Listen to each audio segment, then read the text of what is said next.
Здравствуйте, уважаемые телезрители! Вас приветствует помощник Чебоксарского межрайонного природоохранного прокурора Кристина Калачан. Чебоксарская межрайонная природоохранная прокуратура разъясняет порядок получения разрешений на выброс вредных загрязняющих веществ в атмосферный воздух. В соответствии с Федеральным законом об охране атмосферного воздуха, выброс вредных загрязняющих веществ в атмосферный воздух разрешается на основании соответствующего разрешения, которое выдается территориальным органам федерального органа исполнительной власти в сфере охраны окружающей среды, либо органам исполнительной власти субъектов в сфере охраны окружающей среды. Для Чувашской республики это Управление Росприроднадзора по Чувашской республике, либо Министерство природных ресурсов и экологии Чувашской республики. Получению разрешения на выброс вредных загрязняющих веществ предшествует разработка проекта предельно допустимых выбросов вредных загрязняющих веществ в атмосферный воздух, который разрабатывается организацией, эксплуатирующей источник выбросов вредных загрязняющих веществ в атмосферный воздух. После разработки проекта предельно допустимых выбросов вредных загрязняющих веществ в атмосферный воздух необходимо провести его санитарно-эпидемиологическую экспертизу, которая для Чувашской республики проводится Центром гигиены и эпидемиологии в Чувашской республике, а также его территориальными отделами в муниципалитетах республики. Проведение санитарно-эпидемиологической экспертизы в соответствии с административным регламентом не превышает 2 месяцев.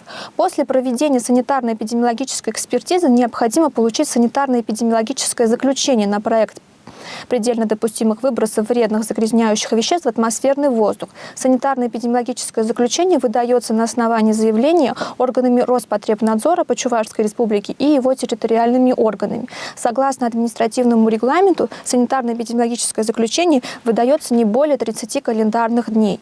После получения санитарно-эпидемиологического заключения необходимо проект предельно допустимых выбросов вредных загрязняющих веществ в атмосферный воздух утвердить в органах Росприроднадзора.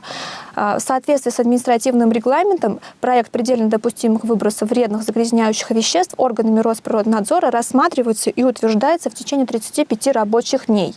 Далее утвержденный Росприроднадзором проект предельно допустимых выбросов на основании заявления организации, эксплуатирующей источник выбросов в атмосферный воздух, направляется либо в Управление Росприроднадзора по Чувашской республике, либо в Министерство природных ресурсов и экологии Чувашской республики в соответствии с их компетенцией для получения соответствующего разрешения.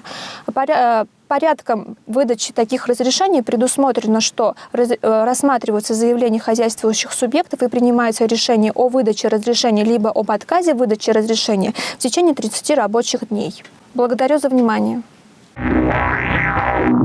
Здравствуйте, уважаемые телезрители. Я заместитель прокурора Ибресинского района Чувашской республики Багаудинов Азат Мисаитович. Тема моего сегодняшнего выступления. Хочу рассказать о рассмотрении в Ибресинском районном суде уголовного дела коррупционной направленности. Так, было рассмотрено уголовное дело в отношении главы Хармалинского сельского поселения Ибресинского района, обвиняемого по части 3 статьи 159 прим. 2 и по пункту В части 2 статьи 260 Уголовного кодекса Российской Федерации, и жители данного сельского поселения, обвиняемого по части 2 статьи 159 прим. 2 Уголовного кодекса Российской Федерации.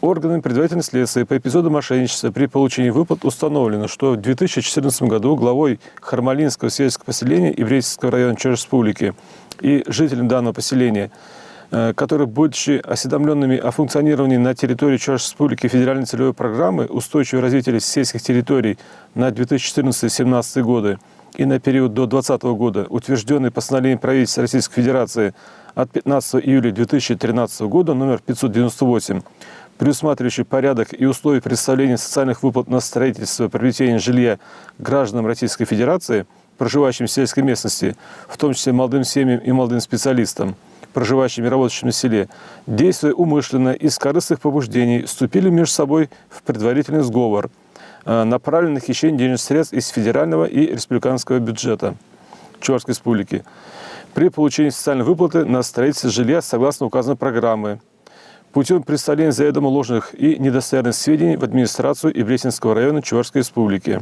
В период с 27 октября 2014 года по 6 ноября 2014 года глава Хармалинского сельского поселения и житель данного поселения незаконно похитили денежные средства при получении социальной выплаты на строительство и приобретение жилья в сельской местности из федерального бюджета на сумму 237 806 рублей и из республиканского бюджета на сумму 228 474 рубля, чем причинили указанным бюджетом материальный ущерб.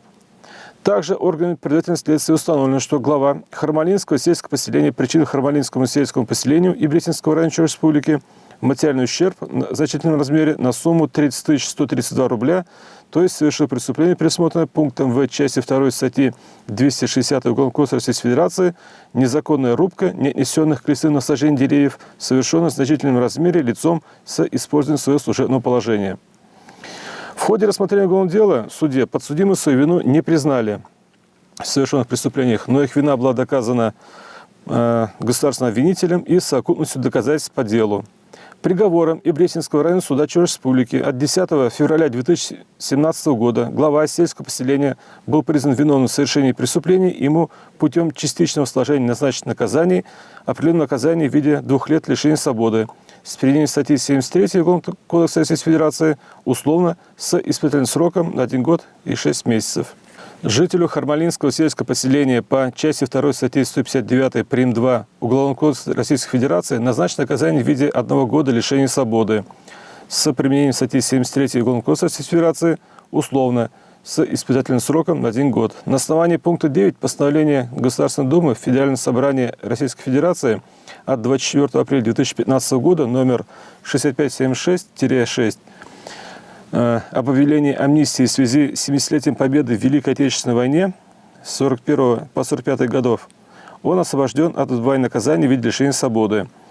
Также судом в полном объеме удовлетворены исковые требования прокуратуры района к обоим подсудимым о возмещении в солидарном порядке материального ущерба, причиненного преступлением в доходы федерального и республиканского бюджетов. Удовлетворены исковые требования прокуратуры района главе сельского поселения о возмещении материального ущерба, причиненного преступлением в пользу Хармалинского сельского поселения и Брестинского района. Данный приговор не вступил в законную силу. Спасибо за внимание.